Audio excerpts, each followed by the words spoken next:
Not to mention, I mean, even if we get the opportunity to put a good message out there with actual facts and actual common sense, because their common sense is not common sense usually 90% of the time, it usually gets shut down one way or another.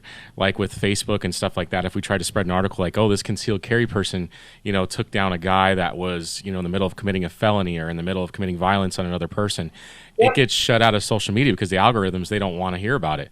The algorithms just downplay it so nobody sees it. Message never gets spread. Same thing across, other platforms as well. But when it's an anti-gun message, it gets spread all over the place like nobody's business. Social media and mainstream media. I mean, you don't hear anything. You don't hear diddly squat about what's going on in Virginia. Of course, impeachment is kind of a big deal.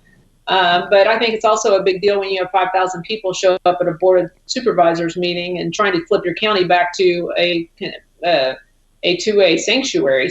I mean, and this is what's so bizarre about it, is that we've allowed it to be a partisan issue. It's not a partisan issue. If you're a Democrat and you're listening to this, the Second Amendment is for you too. And if you think Donald Trump is a tyrant, you should be the last person to think that they want to give up their guns.